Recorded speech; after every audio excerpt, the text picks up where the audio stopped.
हर व्यक्ति अपने महत्व को जानना चाहता है, सोचता है कि मेरा महत्व किस प्रकार से बने।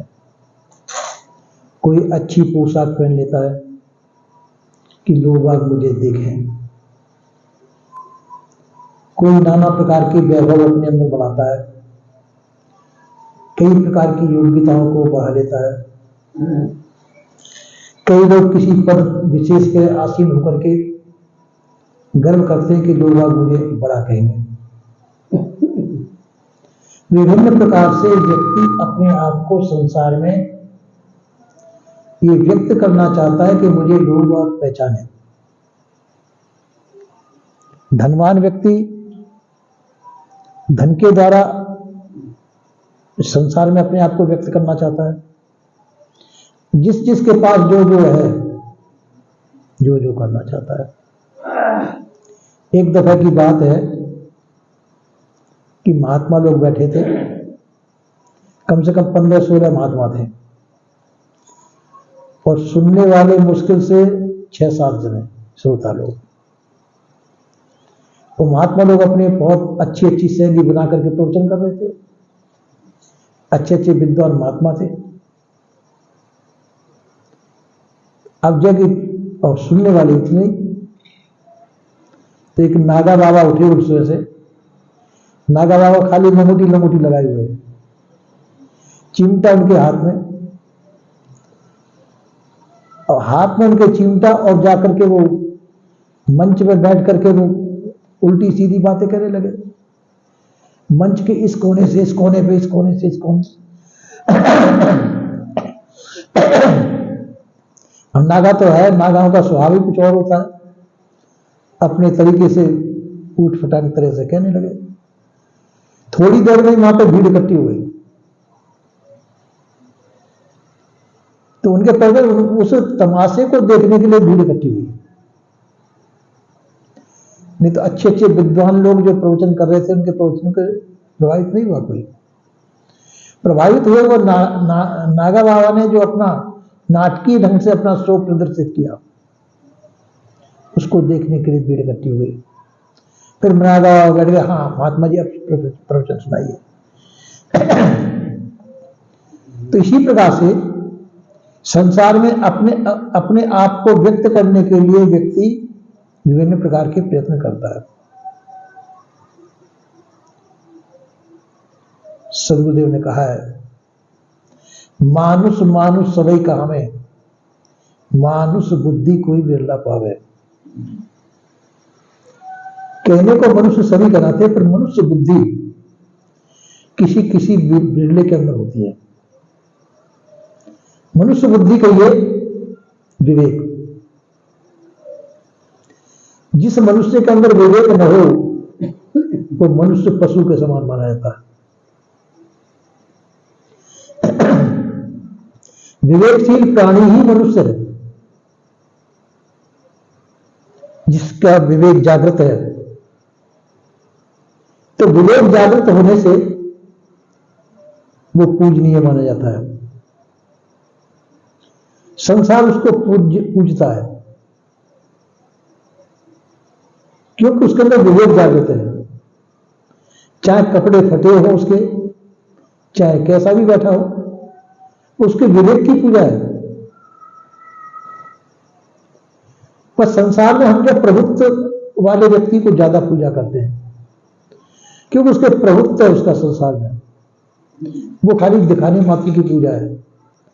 पूजा वही है जो गुण की पूजा हो। मानुष तेरा गुण बड़ा, मनुष्य का गुण ही बड़ा है और उसमें विशेषता नहीं, इसलिए गुणों की पूजा होती है। सदगुरु श्री कबीर साहब ने भी संतों की पूजा गुणों के द्वारा मानी है। संतों की पूजा क्योंकि वो शांत स्वरूप है, जिनका तन मन वश में हो, इंद्रिया जिनके वश में हो, और ये सबको अपने सभी द्वंद्वों को जिन्होंने शांत कर लिया हो, अंतर्द्वंद जिनके शांत हो चुके हो,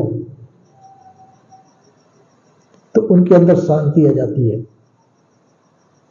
क्योंकि जिनके अंतर्द्वंद शांत हो गए, उनके अंदर शांति आ गई। वह शांत पुरुष जो है औरों को शांति प्रदान करेंगे।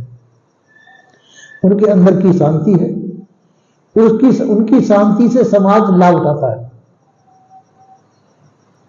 जो भी उनके पास बैठेगा उसको भी शांति प्राप्त होगी।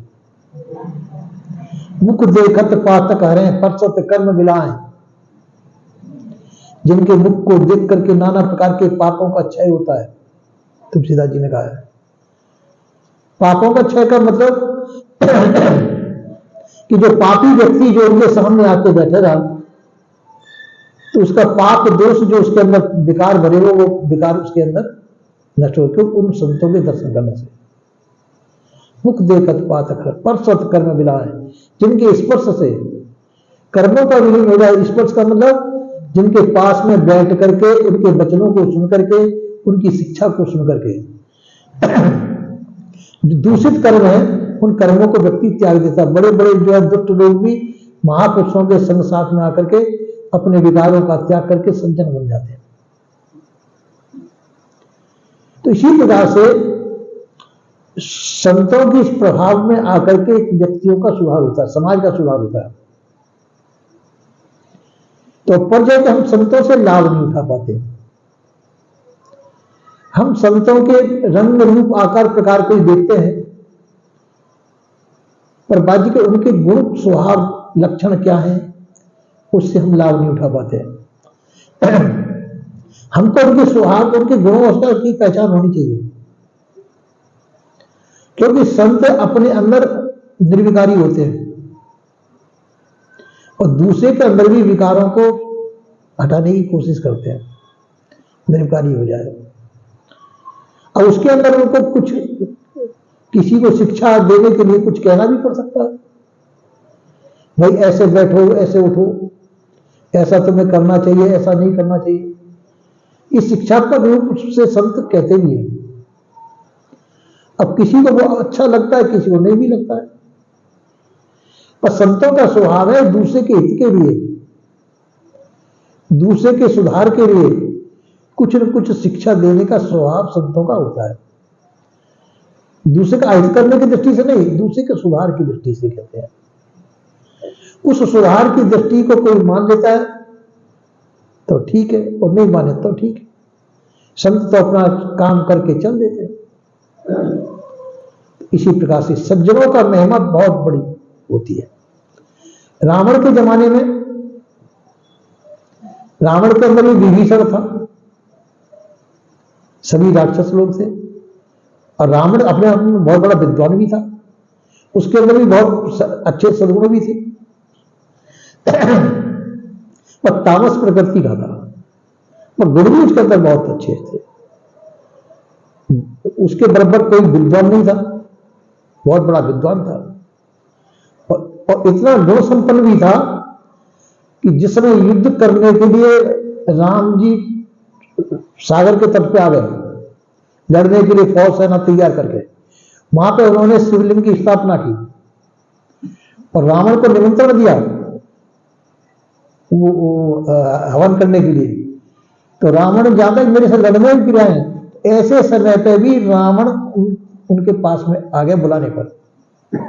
कितना बड़ा साहस, कितना बड़ा वीरत्व उसके अंदर मौजूद है। तो दुश्मन के बुलाने पर उसके पास में हवन करने के लिए पहुंच गया रावण, वापस चला आया। राम जी ने भी पूरा सम्मान किया रावण का, क्यों बुलाया हुआ आया है और महापंडित है, इतना बड़ा विद्वान है। तो इसी प्रकार से बड़े पुरुष बड़ों की महत्ता को जानते हैं। महाभारत काल में वहां पर भी बड़े बड़े महापुरुष थे, और कई तो अपने प्रभुत्व को जना पाते थे, कई नहीं जना पाते थे। उसमें विदुर जी एक विवेकवान पुरुष थे। कौरव समाज में विदुर जी ही एक विवेकवान पुरुष थे, और उनके विवेक को कोई मानता नहीं था।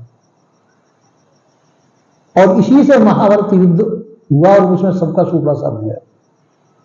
जिस समाज में विवेकवान पुरुष न हो वह समाज मानव समाज नहीं है।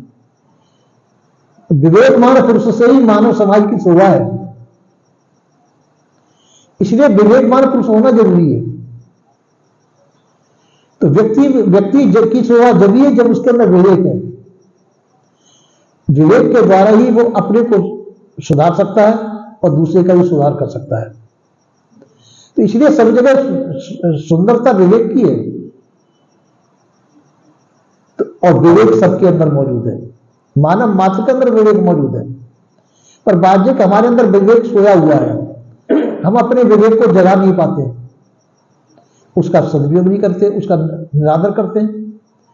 जब विवेक का हमको आदर करना चाहिए, प्राप्त का तो सदुपयोग करना चाहिए। जो हमको प्राप्त है जो वस्तु, उसका हम सदुपयोग करें और विवेक का आदर करके हम सच्चे मनुष्य बन सकते हैं।